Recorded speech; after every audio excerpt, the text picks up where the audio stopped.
لیکن فیل ہوتا تھا کہ یہاں پہ بھی کچھ تھوڑی بہت گڑبڑ ہے۔ آہستہ آہستہ تو وہ ختم ہو گئی، لیکن جب وہ گھر ہم لوگوں نے سیل کیا اور وہاں پہ جو نئی فیملی آئی، آپ یقین کریں ان کی بھی ایک بہو تھی، وہ بھی اسی طرح ڈری اس کمرے میں جا کے، اور وہ ان کو بھی وہ گھر خالی کرنا پڑ گیا۔ ان لوگوں نے بابے بلوائے اور پتہ نہیں تعویذ دم درود کیا کچھ کروایا، کچھ حاصل وصول نہیں ہوا۔ میرا تو یہ ماننا ہے کہ ہم لوگ یہ بابے بلا کر اور ان کو بلا کر اپنے گھر کے مسئلوں کو زیادہ بڑھاوا دے دیتے ہیں اور زیادہ مسئلے خراب کر بیٹھتے ہیں۔ تو اس کے بعد ان لوگوں نے بھی وہ گھر سیل کر دیا۔ سننے میں اب یہ آتا ہے کہ ہم لوگ کبھی کبھی وہاں پہ جاتے ہیں یا پتہ کرواتے ہیں تو پتہ چلنے میں آیا کہ اب وہ گھر آباد نہیں ہے، وہاں کوئی انسان نہیں رہ سکتا، اس کو اب ایک گودام کی شکل دے دی گئی ہے۔ دن میں تو وہاں پہ کام ہوتا ہے لیکن وہ رات کو بند کر دیا جاتا ہے۔ وہ گھر اب انسانوں کے رہنے کا ہے ہی نہیں، نہ ہی وہاں پہ کوئی انسان اب کبھی آباد ہو سکتا ہے۔ ہم لوگوں کا وہ اپنا پہلا گھر تھا، لیکن ہم لوگوں کو اس مجبوری کی وجہ سے وہ بیچنا پڑ گیا تھا۔ تو میں چاہتی ہوں کہ آپ یہ میری سٹوری اپنے چینل پر اپلوڈ کریں اور میرے بچے بھی یہ سن سکیں آپ کی آواز میں۔ بہت شکریہ میم، آپ نے اپنی سٹوری شیئر کی، امید کرتا ہوں ہمارے لسنرز کو بھی اچھی لگے گی۔ بڑھتے ہیں اپنی آج کی دوسری سٹوری کی طرف۔ السلام علیکم احسن بھائی، میں نے آپ کو کچھ ٹائم پہلے سننا شروع کیا کیونکہ میرے کزن آپ کو کافی پہلے سے سن رہے تھے۔ ایک دن وہ ہمارے گھر سٹے کرنے آئے ہوئے تھے تو اچانک رات کو باتیں کرتے کرتے ہم نے آپ کی سٹوری لگا لی۔ یقین مانیں جب میں نے آپ کی پہلی 2-3 سٹوری سنی، ایک کشمیر والی اور ایک مری والی، تو مجھے بھی ایک خیال آیا کہ میں بھی آپ سے اپنی ایک سٹوری شیئر کرتا ہوں جو زیادہ پرانی نہیں ہے، 2-3 سال پہلے کی بات ہے۔ میری کہانی کچھ ایسے ہے کہ 2 سال پہلے سخت سردیاں تھیں اور میرے کزنز جو تھے وہ آئے ہوئے تھے ہمارے گھر میں۔ اکثر میرے کزنز میرے گھر سٹے کرتے ہیں۔ آپ یقین کریں جن لوگوں نے آپ کی سٹوری سنی ہے جو میرے کزنز تھے، وہ بڑے ٹائم سے ہمارے گھر سٹے کرنے آتے ہیں کیونکہ یہ ان کی نانوں کا گھر ہے، وہ میری پھپھو کے بیٹے ہیں۔ تو وہ 2 سال پہلے بھی ہمارے گھر آئے تھے، لیکن تب یہ چھوٹے تھے، اتنے بڑے نہیں تھے، لیکن مجھے ابھی بھی یاد ہے کہ میں اس وقت کافی سمجھدار تھا ہوں، تو میں ابھی بھی 20 سال کا، لیکن تب میں 17-18 سال کا تھا۔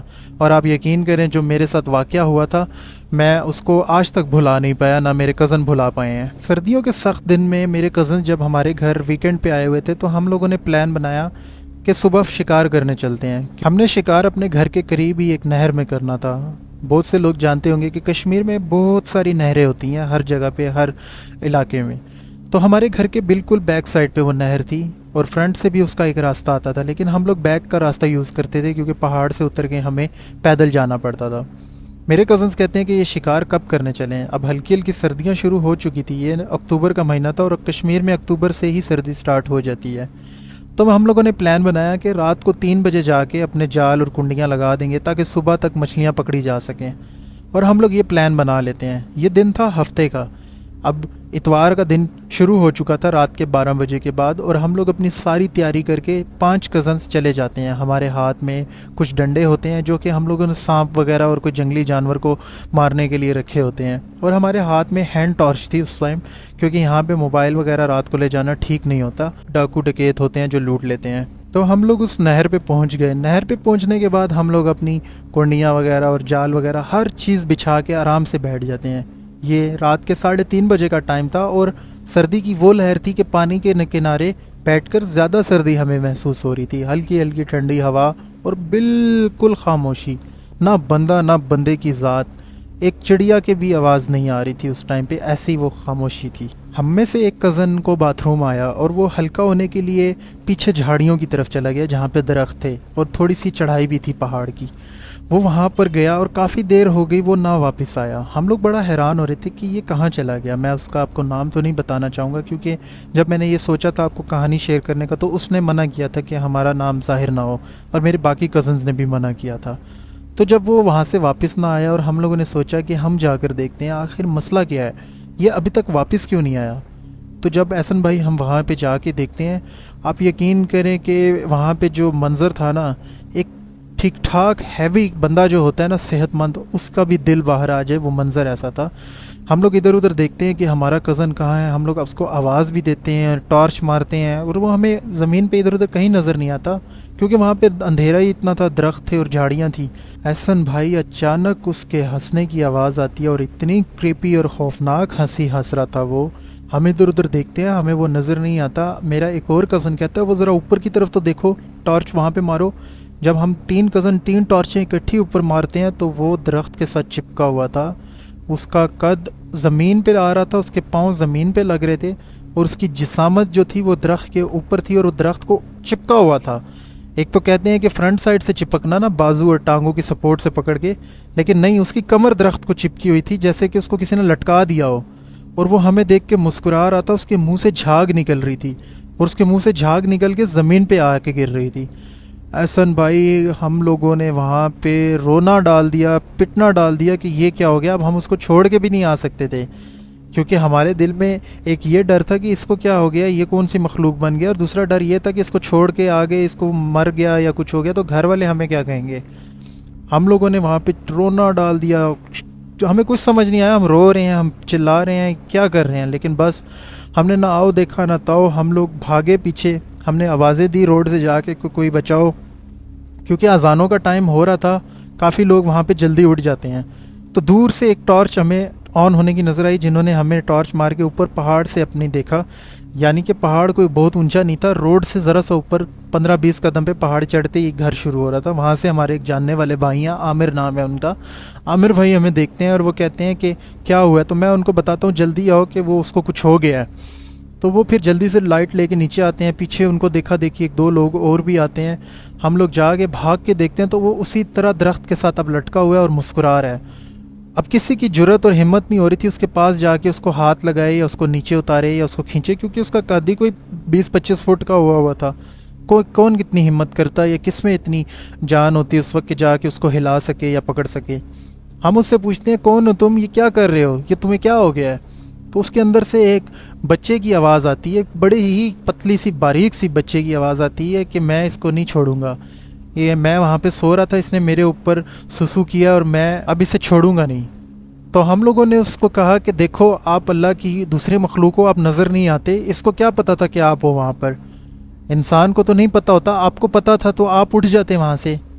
تو وہ آگے سے غصے میں ہو گیا کہ انسان ہے یا جو بھی, خیال تو کرنا چاہیے, ہر چیز کی صفائی کا عمل ہوتا ہے, ہم بھی صاف رہتے ہیں, ہم لوگوں کو بھی گندگی نہیں پسند. تو اس بندے کو دیکھنا چاہیے تھا یا اس جگہ کو تھوڑا سا وہاں پہ جھاڑ کر وہاں پہ پوچھ لیتا یا کچھ بھی کہہ سکتا تھا.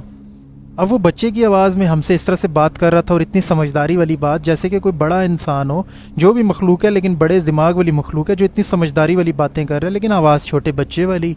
تو ہم نے اس کو کہا کہ چلو ہم اس کی طرف سے معافی مانگتے ہیں, اس کو چھوڑ دو اور اس کو جانے دو, ہم لوگ معافی چاہتے ہیں, آئندہ کے بعد یہ یہاں پہ کبھی آئے گا بھی نہیں, نہ ہم آئیں گے, آپ یہاں پہ رہو, ہم لوگ کو اس سے جو بھی غلطی ہوئی ہے ہم اس کی معذرت کرتے ہیں.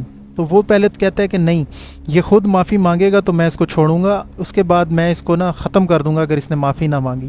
ہم لوگ اس جن کو یقین دلاتے ہیں کہ اس کو تم چھوڑ دو, ہم اس سے معافی منگوائیں گے, تم ہماری زبان پر تو یقین کر سکتے ہو. تو اس کے بعد تھوڑی دیر گزرنے کے بعد جب وہ آہستہ آہستہ نیچے آنے کی کوشش کرتا ہے, اس کا قد چھوٹا ہوتا جاتا ہے, چھوٹا ہوتا جاتا ہے, چھوٹا ہوتا جاتا ہے, اور پھر بالکل اس کا نارمل قد ہو جاتا ہے اور وہ زمین پہ گر کے بے ہوش ہو جاتا ہے. ہم اس کو ہوش میں لانے کی کوشش کرتے ہیں, پاس ہی جو نہر تھی وہیں سے ٹھنڈا پانی اس کی لا کے اس کے منہ پہ مارتے ہیں, اس کو ہوش آتا ہے, لیکن اچانک اس کو بہت تیز بخار ہونے لگ گیا تھا. وہ پوچھتا ہے کہ میرے ساتھ کیا ہوا ہے, میں یہاں پہ کیسے آیا ہوں اور میں بے ہوش کیسے ہوا. تو ہم اس کو سارا واقعہ, سارا ماجرا بتاتے ہیں. پہلے تو وہ یقین نہیں کرتا, بہت زیادہ ڈر جاتا ہے کہ میں ایسا نہیں کر سکتا, ایسے کیسے ہو سکتا ہے. لیکن پھر جب ہم لوگوں نے اور بندے بلائے تھے ادھر ادھر سے, انہوں نے بھی آ کے, بڑوں نے اس کو کہا کہ یہ تمہارے ساتھ ایسا ہوا ہے. تو پھر اس کو ہم لوگوں نے سمجھایا کہ تم وہاں پر جا کے اس کی طرف منہ کر کے اکیلے کھڑے ہو کے معافی مانگو گے, وہ تمہیں کوئی نقصان نہیں پہنچائے گا, پھر اس کے بعد چپ چاپ آ جانا. وہ پہلے بہت ڈرتا ہے, اکیلا نہیں جاتا, وہ کہتا ہے کہ نہیں ہم لوگوں نے نہیں جانا. لیکن پھر اس کے بعد جب میں بھی ساتھ چلا جاتا ہوں, کچھ اور لوگ بھی چلے جاتے ہیں, تو اس کے بعد وہ ان سے معافی بھی مانگ لیتا ہے اور آرام سکون سے پیچھے آ جاتا ہے, اور ہم لوگ بھی وہاں سے آ جاتے ہیں. یقین کریں احسن بھائی کہ اس کے بعد ہم سارے کزنوں کو تھوڑا تھوڑا ہلکا بخار رہا ہے, لیکن جو میرا کزن بے ہوش ہوا تھا وہ 7 دن تک شدید بیمار رہا ہے, اس کا بخار ٹوٹنے کا نام نہیں لیتا تھا. اور وہ رات کو خواب میں بھی بتاتا تھا کہ میرے آگے ایک چھوٹا سا بچہ ہے جو مجھے آ کے تنگ کرتا ہے اور کہتا ہے کہ آئندہ کے بعد اگر ایسا کیا تو میں تمہاری جان لے لوں گا. 1 ہفتہ گزرنے کے بعد اس کا بخار بھی ختم ہو گیا, اسے وہ خواب آنا بھی بند ہو گئے. پھر وہ نماز کی بھی کافی باقاعدگی سے پابندی کرنے لگ گیا تھا. احسن بھائی اس کے بعد کبھی بھی ہم نے وہ غلطی دوبارہ نہیں کی. ہم لوگ شکار پہ جاتے ہیں لیکن دن میں جاتے ہیں, اور کبھی بھی ہم لوگوں نے, چاہے وہ جگہ ہو یا کہیں بھی ہو, کبھی بھی اگر ہلکا ہونے کا ہمارا اگر کہیں پہ مجبوری بن جائے تو کبھی بھی ہم ایسے بغیر بتائے یا بغیر اجازت لیے کہیں پہ بھی نہیں بیٹھے. کہا جاتا ہے کہ جب بھی انسان کی ایسی کوئی مجبوری ہو کہیں پہ بھی، چاہے وہ شہر ہو، غیر آباد ہو، آبادی والا علاقہ ہو، آپ کو ایک دفعہ وہاں پہ اس جگہ کو جھاڑ لینا چاہیے 3 بار، یا وہاں پہ نا ایک دفعہ پوچھ لینا چاہیے کہ یہاں پہ اگر کوئی ہے تو تھوڑی دیر کے لیے سائڈ پہ ہو جائیں، تو پھر اس کے بعد وہ جو چیز جو بھی ہوتی ہے وہ پھر آپ سے گلا شکوہ نہیں کر سکتی۔ تو یہ ایک میری سٹوری تھی، میں نے سوچا آپ سے شیئر کروں۔ بہت شکریہ آپ نے اپنی سٹوری شیئر کی، امید کرتا ہوں ہمارے لسنرز کو بھی اچھی لگے گی۔ بڑھتے ہیں اپنی آج کی تیسری سٹوری کی طرف۔ السلام علیکم، میرا نام نعمان ہے اور میں کراچی کا رہنے والا ہوں۔ میری سٹوری کچھ یوں ہے کہ کچھ سال پہلے ہم لوگوں نے ایک گھر لیا تھا۔ گھر تو ہمارا رینٹ کا تھا، لیکن وہ گھر بہت ہی پرانے زمانے کا بنا ہوا تھا۔ میرے کچھ فائنینشلی حالات ٹھیک نہیں تھے اور میرے فادر کے بھی کچھ حالات اچھے نہیں تھے۔ میرا چھوٹا بھائی پڑھ رہا تھا، جس کی وجہ سے مجبوراً ہمیں وہ بہت پرانی حالت میں ایک بہت ہی خستہ حالت کا گھر ہم لوگوں کو مل گیا تھا کم پرائس میں۔ یہ جگہ جو ہے یہ بھینس کالونی کے پاس واقع ہے کراچی میں۔ اب تو وہ جگہ بہت آباد ہے، لیکن یہ کافی سال پہلے کی بات ہے، جس وجہ سے اس جگہ پہ اتنی آبادی نہیں ہوتی تھی۔ لیکن وہ گھر اتنا پرانا تھا، کہا جاتا تھا کہ یہ 30-40 سال سے غیر آباد یہ گھر پڑا ہوا ہے، وہاں پہ کوئی بھی شفٹ نہیں ہوا۔ 40 سال پہلے یہ جس نے بنایا تھا وہ بندہ خود کچھ عرصہ رہا تھا، اس کے بچے وغیرہ باہر چلے گئے تھے، جس کی وجہ سے اس گھر میں اس کا کوئی دوبارہ رشتہ دار نہیں رہ سکا تھا۔ اس کے بعد یہ گھر اب رینٹ پہ دیا گیا ہے۔ تو اس کی گھر کی جو حالت تھی نا احسن بھائی، جالے ایسے لٹکے ہوئے تھے کہ جیسے کہ پورے گھر میں صرف جالوں کا انبار ہو اور یہاں پہ انسان تو رہتا ہی نہ ہو، صرف جالے ہی جالے تھے۔ ہم لوگوں نے اس گھر کی اچھی صفائی کی، اس گھر کو صاف کیا، وہاں پہ بجلی کی تاریں بھی گل سڑ گئی تھی، ختم ہو گئی تھی، ہم نے دوبارہ نئے سرے سے نیا بجلی کا کنیکشن لگوایا تھا۔ جب ہم لوگوں نے اس گھر کی لائٹس آن کی تو اس دیواروں میں کیڑے، چوہے، لال بیگ اور پتہ نہیں مکڑیاں اور کیا کیا وہاں پہ اللہ کی مخلوق نہیں اس ٹائم بسی ہوئی تھی۔ جب ہم لوگوں نے اس کو اچھے سے صفائی کی، ہم لوگ وہاں پہ شفٹ ہوئے، رہنے لگ گئے۔ کچھ دن تو بالکل نارمل تھا، لیکن اسی اسٹوری میں جو اوپر والا ایک فلور تھا وہاں پہ ایک کمرہ تھا جس کو غالباً کچھ لوگ مومٹی بھی کہتے ہیں، کچھ لوگ سٹور روم بھی کہتے ہیں، آپ کوئی بھی نام دے سکتے ہیں۔ ایک جو ایکسٹرا کمرہ ہوتا ہے جو چھت کی طرف جاتا ہے سیڑھیوں سے ہوتے ہوئے، تو وہاں پر نا کچھ ماربل کا سامان پڑا ہوا تھا جو کہ اس زمانے کا تھا اور آج بھی وہ پڑا ہوا تھا۔ تو اس جگہ کو بھی بہت زیادہ مطلب کہ گندگی سے گھیرا ہوا تھا۔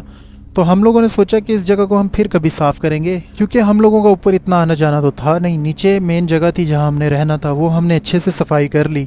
تو ہم نے سوچا اس کو بعد میں صاف کریں گے۔ احسن بھائی کچھ دن گزرنے کے بعد ہم لوگوں کو رات کو اچانک اوپر سے نا کچھ شور شرابے کی آواز آتی ہے۔ اوپر کا جو دروازہ تھا چھت کا اسی مومٹی میں لگا ہوا تھا، لوہے کا تھا۔ اکثر رات کو ایسا لگتا تھا جیسے کسی نے کنڈی کھولی ہے اور کنڈی بند کی ہے۔ آپ یقین کریں کہ ایک دن میں اور میرا بھائی رات کو جو ہمارے صحن میں ایک کھڑکی لگی ہوئی تھی، اس کھڑکی سے نا اس سیڑھیوں کا وہ دروازہ نظر آتا تھا، اوپر لائٹ بلب جل رہا ہوتا تھا اور ہم لوگوں کو نا صاف نظر آتا تھا نیچے لاؤنج سے شیشے والی کھڑکی کے آر پار ہوتے ہوئے اوپر کا گیٹ۔ ٹھیک ہے، ہم اپنے گھر کے اندر سے دیکھ رہے ہوتے تھے کہ یہ آواز اب دیکھتے ہیں آتی ہے۔ ہم لوگوں میں مطلب ہمت نہیں ہوتی تھی کہ ہم سیڑھیاں چڑھ کے یا سیڑھیوں والی طرف سے نیچے کھڑے ہو کے دیکھ سکیں۔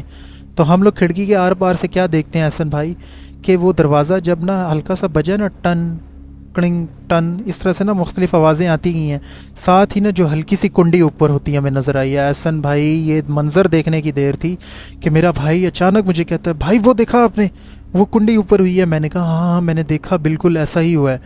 اس کے بعد ہم اپنے گھر میں بتاتے ہیں کہ یہ معاملے کچھ اور ہیں اس گھر کے، تو اوپر جانا نا بالکل اوائڈ کر دیں، اوپر کوئی بھی نہ جائے۔ آپ احسن بھائی یقین کریں ہم لوگ 3 مہینے تک اپنی چھت پہ نہیں جا سکے تھے، نہ ہم لوگ اوپر کپڑے پھیلانے جا سکتے تھے، نہ کسی اور وجہ سے۔ جو بھی کام تھا چھت کا ہم نیچے ہی کرتے تھے۔ ایک دن ہم لوگوں کی چھت پہ پانی نہیں آ رہا تھا، شاید ٹینکی میں کوئی بلاکڈ آ گیا تھا۔ آپ یقین کریں کہ پوری رات ہم لوگ بغیر پانی کے رہے تھے کہ صبح روشنی ہوگی، دن میں سورج کی روشنی میں جا کے ٹینکی دیکھیں گے۔ احسن بھائی جب ہم دن کو آئے اوپر، آپ یقین کریں سخت دسمبر کی سردیاں تھیں، اتنی سردی کہ آپ سوچ بھی نہیں سکتے۔ لیکن جب ہم اوپر والے حصے میں مومٹی میں گئے اور وہاں سے تندور جیسی گرمی تھی کہ میں بیان نہیں کر سکتا، وہ گرمی بندے کا وہ کیا کہتے ہیں اندر سے نا روح نکالنے والی جو گرمی ہوتی ہے نا، ایک بندے کو اندر سے حبس کی بھی کوئی چیز نہیں ہے، اس گرمی کی بات ہی اور تھی، تندور کے سیک سے بھی زیادہ گرمی تھی۔ تو جب ہم وہ دروازہ کھول کے چھت پہ جاتے ہیں دھوپ میں تو بالکل کوئی گرمی ہی نہیں تھی، دھوپ میں بھی ہمیں سردی فیل ہو رہی تھی۔ اس کے بعد ہم اپنی ٹینکی کا کام صاف کر کے اسی ٹائم ہم لوگ نا روشنی میں ہی واپس دروازہ بند کر کے نیچے آ جاتے ہیں۔ کچھ دن گزرنے کے بعد رات کے ٹائم اچانک وہ جو وہاں پہ سامان پڑا ہوا تھا، ماربل کی ٹائلز وغیرہ پرانی کافی، جب وہ کوئی بھی رہتے تھے یہاں پہ ان کا سامان پڑا تھا، اچانک رات کو وہ نا شور مچنے لگ گیا، اوپر ٹائلیں گرنے لگ گئی۔ اب کسی کی اتنی جرت نہیں تھی، ہمت نہیں تھی. میں، میرے ابو اور میرا چھوٹا بھائی مرد تھے گھر میں. ہماری 2 بہنیں اور والدہ، وہ تو خواتین ہیں، ان کو تو ویسے بھی مطلب زیادہ ڈر لگنے لگ گیا تھا جب سے یہ ہمارے گھر میں معاملے شروع ہوئے تھے. تو پھر اس کے بعد میں اور میرے والد صاحب نے سوچا کہ ہم ذرا اوپر جا کر دیکھتے ہیں ٹارچ آن کر کے. ہم لوگوں نے کافی ساری آیات پڑھی اور حصار باندھ کر کے ورد کر کے جب ہم اوپر گئے تو احسن بھائی کافی ساری ٹائلیں جو دیوار کے ساتھ ٹیک لگا کے کھڑی کی ہوئی تھی پرانی، وہ ساری نا سائڈ پہ بکھری ہوئی، گری ہوئی، کچھ ثابت، کچھ ٹوٹی ہوئی. تو وہاں پہ نا بہت زیادہ نا اس ٹائم بھی گرمی فیل ہو رہی تھی. پھر ہم لوگ نیچے آ گئے، ہم نے پتہ کروایا جن سے ہمیں وہ گھر ملا تھا کہ اس گھر کے کیا معاملے ہیں. پھر انہوں نے بتایا یہ گھر پچھلے کوئی 30-35 سال سے بند تھا، اس کے بعد اب آپ لوگ ہی آئے ہیں، ہو سکتا ہے یہاں پہ کسی اور مخلوق کا بسیرا ہو جو آپ کو پسند نہ کر رہی ہو شاید یہاں آنے میں. تو اس کے بعد احسن بھائی ہم لوگ یہی فیصلہ کرتے ہیں کہ بس اب اس گھر کو ہم لوگوں نے چھوڑ دینا ہے. کچھ دنوں میں کچھ تھوڑے سے پیسے میرے پاس آتے ہیں، میرے والد صاحب کے پاس آتے ہیں، ہم لوگ اس سے بھی ایک چھوٹا گھر ہم لوگ فوراً تلاش کر کے وہ لے لیتے ہیں. کیونکہ یہ گھر جو تھا یہ ہم لوگوں کو رات کو سونے نہیں دیتا تھا، دن کو ہمیں الگ سے ڈرا کے رکھتا تھا، بہت سے مسئلے تھے. اس چیز نے ہمیں نقصان تو نہیں دیا لیکن وہ اپنی موجودگی کا احساس دلاتی تھی کہ ہاں میں بھی یہاں تمہارے ساتھ موجود ہوں اور میں بھی یہاں رہتی ہوں. لیکن یہ چیز ہم لوگوں سے بہت آگے کی تھی، ہم لوگ اس چیز کا مقابلہ نہیں کر سکتے تھے، نہ رہ کر نہ خاموش رہ کر. تو ہم لوگوں نے پھر وہ گھر چھوڑ دیا. اس کے بعد سننے میں آیا کہ وہ گھر ابھی تک غیر آباد ہے. اب اس گھر کو بالکل مکمل تالا لگا دیا گیا کیونکہ اس گھر کے بارے میں مشہور ہے کہ اس گھر میں بہت سارے آسیب زدہ چیزیں ہیں اور بہت اثرات ہیں. نہ تو وہ گھر کوئی لیتا ہے، نہ کسی کام کے یوز کے لیے وہ گھر کوئی خریدتا ہے.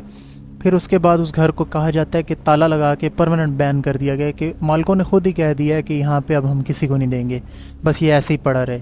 بیچ میں سننے میں خبر آئی تھی کہ کسی کمپنی نے کہا تھا کہ یہ گھر ہمیں سیل کر دو، ہم اس کو توڑ دیں گے. جب وہ اس گھر کو جا کے وزٹ کرنے کے لیے گئے، توڑنے کے لیے گئے، احسن بھائی آپ یقین کریں گے یہ شاید ماننے والی بات نہیں لگتی لیکن جو ان کی کرین تھی جو اس گھر کو توڑنے کے لیے گئی تھی، اس ڈرائیور کا اس کا کرین چلانے سے پہلے ہی ایکسیڈنٹ ہو گیا تھا وہاں تک لانے سے پہلے ہی.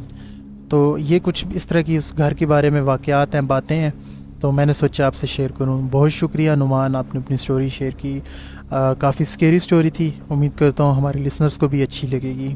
جنہوں نے میرے چینل کو سبسکرائب نہیں کیا وہ جلدی سے کر لیں تاکہ میں آپ لوگوں کے لیے اچھی سے اچھی سٹوریز لاتا رہوں. اور مجھے ایک بات بتائیے گا، کیا آپ لوگ چاہتے ہیں کہ آگے کچھ وقت بعد ہم لوگ انویسٹیگیشن بھی کریں کچھ ایسی جگہوں کی جہاں سے لوگ ہمیں بلاتے ہیں کہ ہمارے گھر میں یا ہماری اس جگہ پر یہ مسئلے ہیں، آپ لوگ آ کر وزٹ کریں؟ آپ لوگ مجھے کامنٹ میں بتائیے گا کیا ہم لوگوں کو جا کے ایسی جگہوں کو وزٹ کرنا چاہیے. پھر میں اس حساب سے یہ ساری پلاننگ بناؤں گا اور اس چیز کو ترتیب دوں گا. میرے چینل کو سبسکرائب نہ کرنا بھولیے گا. آپ لوگوں سے پھر کسی ویڈیو میں ملاقات ہوگی. مجھے دیجیے اجازت، تب تک کے لیے اپنا خیال رکھیے گا. اللہ حافظ.